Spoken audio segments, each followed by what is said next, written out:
Welcome, everyone. This is Recovery Dharma. My name is Julia. I'm one of the facilitators in the Spokane Sangha.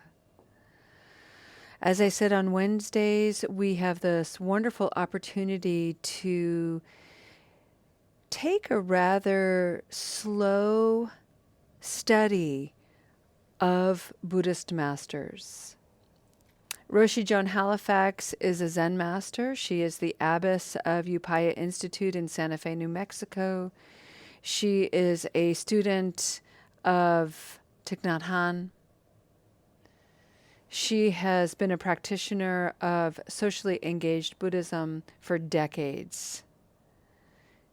She has really put a gentle face on the American and Western perspective of Zen Buddhism. Her book, Standing at the Edge, is all about looking at qualities that we possess as human beings that can be both overextended and underextended. And if we're not mindful, if we're not aware, we can live in those places of overextension or underextension to our misery. So this book is all about exploring such qualities, their overextended version, their underextended version, and then everything in between as a way of trying to find the middle way, trying to understand ourselves.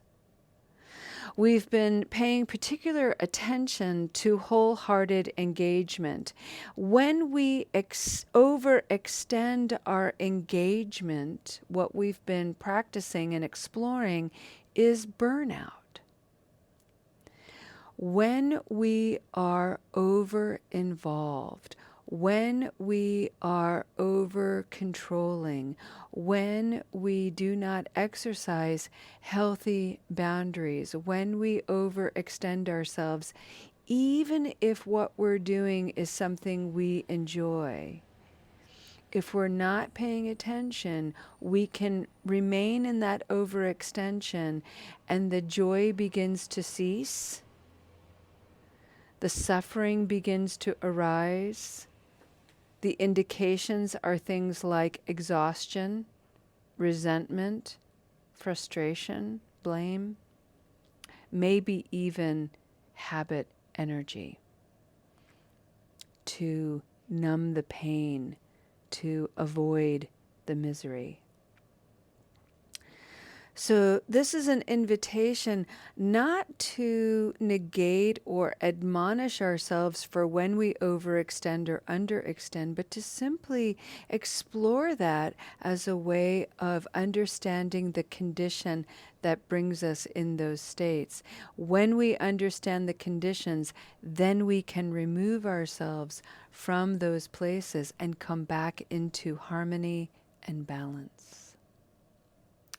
This is the Four Noble Truths of the Buddhist practice, which is the foundation of Recovery Dharma. Remember that the Four Noble Truths, very simply stated, are we're going to encounter discomfort in life. That's the nature of reality and part of what it means to be alive. The second noble truth is there are conditions, there are causes for our discomfort. Some of those causes and conditions lay solely in our hands and minds. We participate in creating those conditions.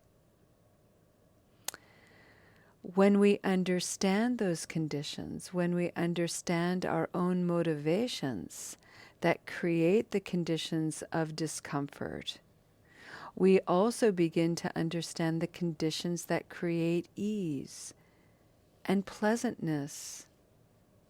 And therefore we begin to experience less discomfort, less suffering, more harmony. The fourth noble truth, friends, is that this requires practice. Lots and lots of practice. So for today's meditation, I would just like to read a couple of paragraphs from this book. And the section of the book on engagement and burnout that we're going to read is called Drinking the Poison of Work Stress.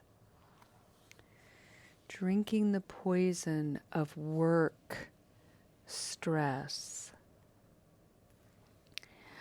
And I'd like to emphasize that although we're going to take this literally, because Roshi is talking about work and careers and overworking and stressing ourselves out, I'd like to just simply plant a seed that we generate a lot of work, a lot of effort, and a lot of stress maintaining the narrative that we are not enough. That story motivates working harder, doing more, exercising more, eating more healthy, blah, blah, blah, because at the end of the day, there's some hungry ghost screaming for attention saying, but it's not enough. You're not enough. This isn't enough. It's not enough.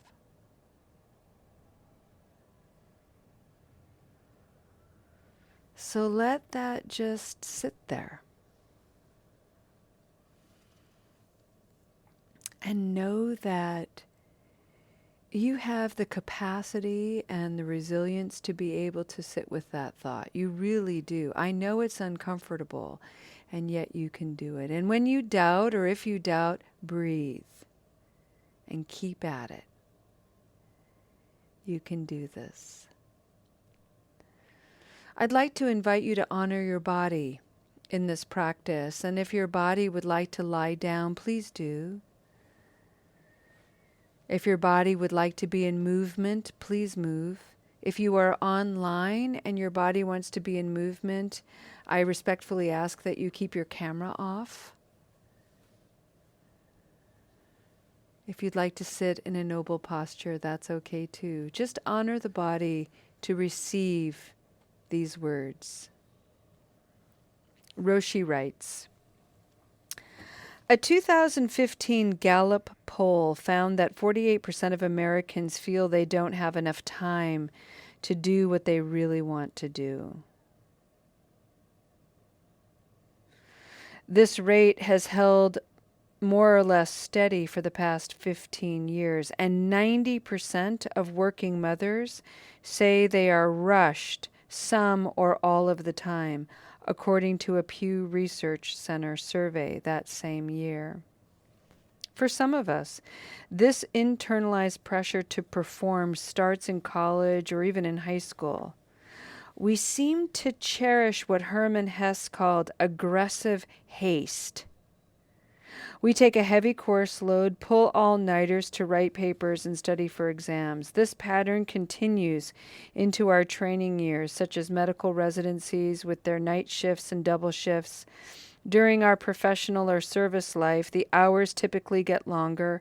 Many of us actually relish this at first. Focused immersion, coupled with sleep deprivation, can put us in an altered state that energizes. The stress releases dopamine, and when that high wears off, we need another hit. So it's easy to see why in the United States, 10 million people work more than 60 hours per week, and 30% of workers don't even take a single day of their allotted vacation time. In the era of Old English, bisik meant careful, anxious. The word busy evolved in a different direction, but I think that more than a whiff of anxiousness persists. We feel pressured for time, and this time scarcity puts us in a chronic state of hurry that ultimately and ironically makes us less efficient with our time.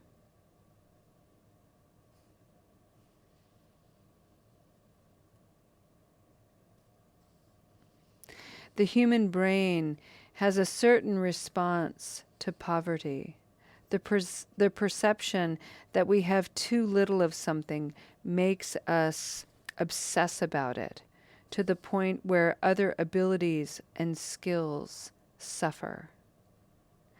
Time scarcity, poverty causes the release of cortisol, a fight or flight hormone that has effects on the body, negative effects on the body over time, depleting effects, including weakening the immune system. Like dopamine, cortisol is energizing at first and speedy, but it leads more quickly to exhaustion. Again, in the short term, our bodies respond pretty well to stress, and when stress is chronic, it can cause a whole array of health problems.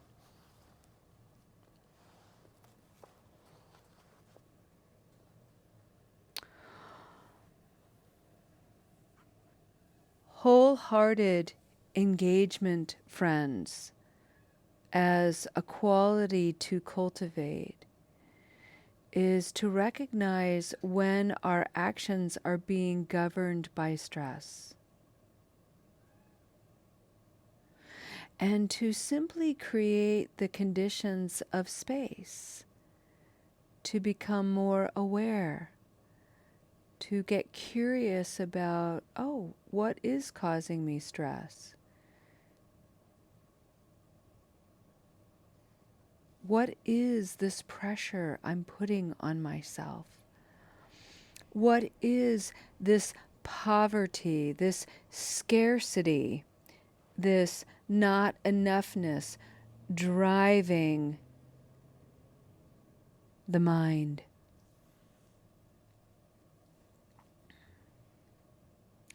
Notice that I'm not saying we need to get rid of that attitude. We need to be let go of the scarcity mindset. I'm not encouraging that at all. And I'm not encouraging it because I don't believe it's particularly possible nor particularly fruitful. I think it's much more interesting to engage that mind. And the more you understand it, the more it lets go of itself.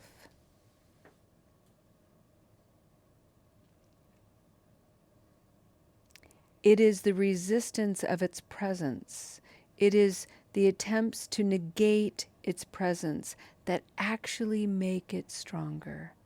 It's the irony that she pointed out that the more stressed we become about a lack of time, the less time we actually have, because 9 times out of 10 we become less efficient with our time. And you may know this for a fact, you may experience it. I know for myself that when I have a little more ease, I seem to have more time. The day slows down. Possibilities open up. Whereas if I'm trying to hurry and cram too much into my day without being very mindful, I make mistakes that eat up my time. I'm careless in my actions and in my body.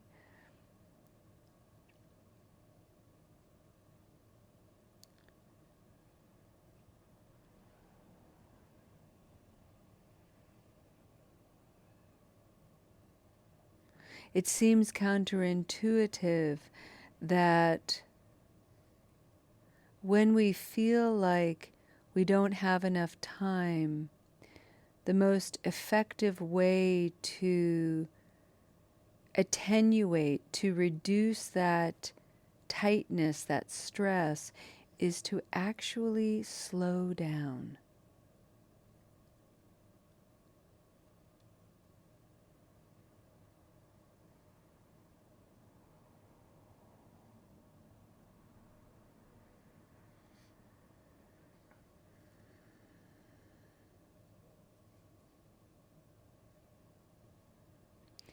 Wholehearted engagement is a beautiful invitation to explore when we are in a rigid mind, when we are in that anxious, tight, stressed place that has very limited mobility, and to start inviting things to soften and open up.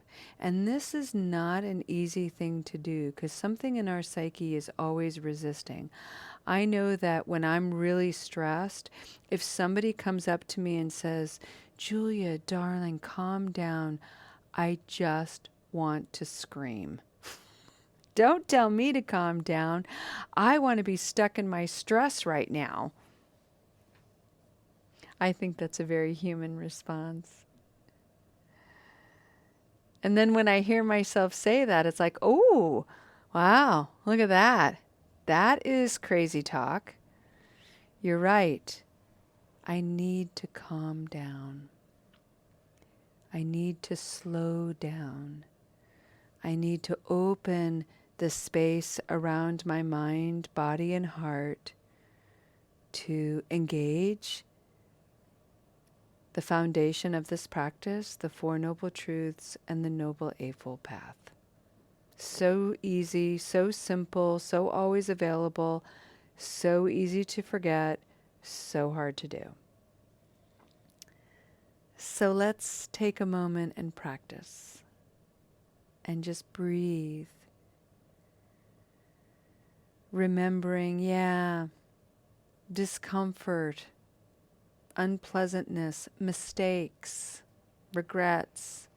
It's part of life. Yep. Second noble truth.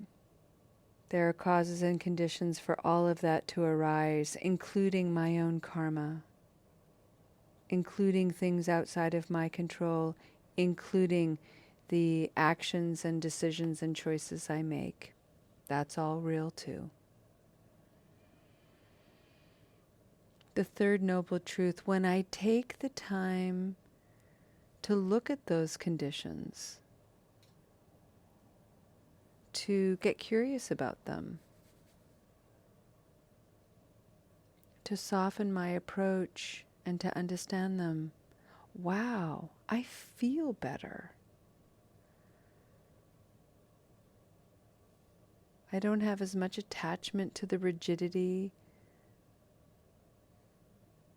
I'm not grasping as much. I have harmony. And then, of course, the fourth noble truth, friends, we practice. What are we practicing? We're practicing this beautiful dance, this beautiful weaving, folding way to live our lives, comprised of 8 profound concepts, creating this really wholesome and ethical matrix and pathway for life. It begins with wise understanding, supported by wise intention, enacted with our wise actions. One of the most important being wise speech. All of this requires wise effort.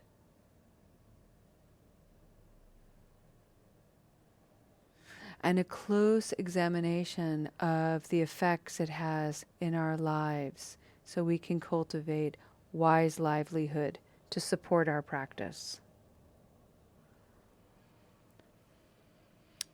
None of that's going to happen in the absence of wise mindfulness. And then, of course, our practice is sandwiched with the other side of wise concentration. Beautiful. Wholehearted engagement. And a whole heart includes the light side of you and its shadows, the comforts you experience and its discomforts, your successes and your errors, your substance use and your abstinence, your cravings and your experiences with freedom, your joy and despair. The pairs of opposites that we encounter as a human being are limitless. Therefore, our opportunities to practice are also limitless. We will find so much more ease in the practice if we remember to engage wholeheartedly.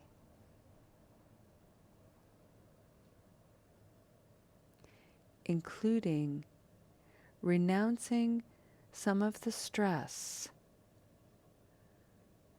we have been conditioned to believe we need.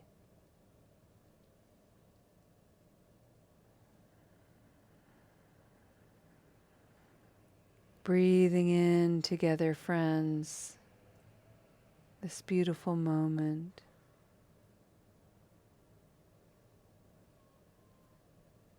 Breathing out this beautiful moment.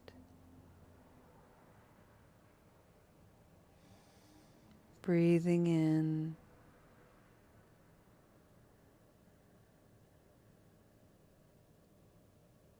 Breathing out. Breathing in.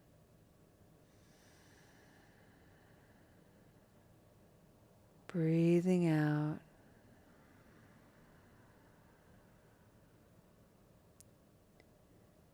Breathing in. Breathing out.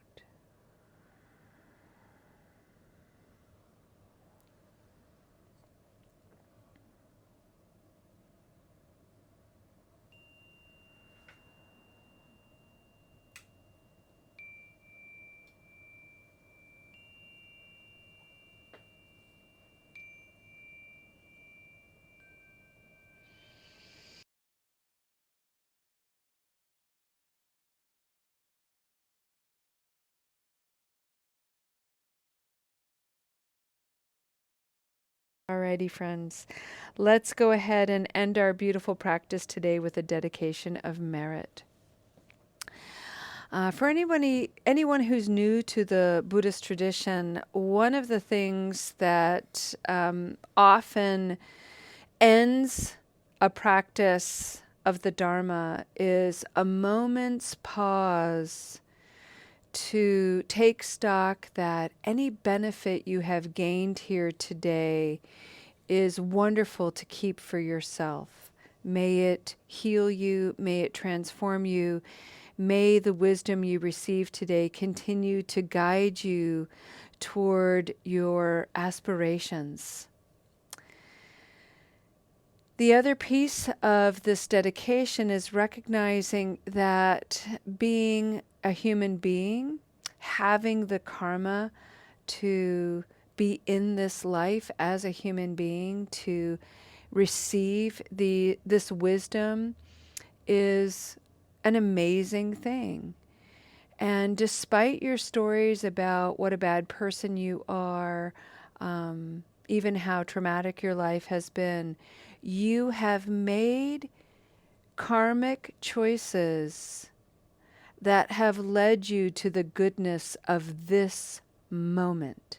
Don't forget that. So any healing that you have garnered here today, be courageous and fearless in sharing it. Even if you're mindful about it, even if you're unconscious about it, just know that your goodness radiates from your eyes and your smile, the way you touch people, the energy you give off standing in line, driving a car, may it stay in the spirit of goodness, mindfulness, positivity, the three limitless qualities.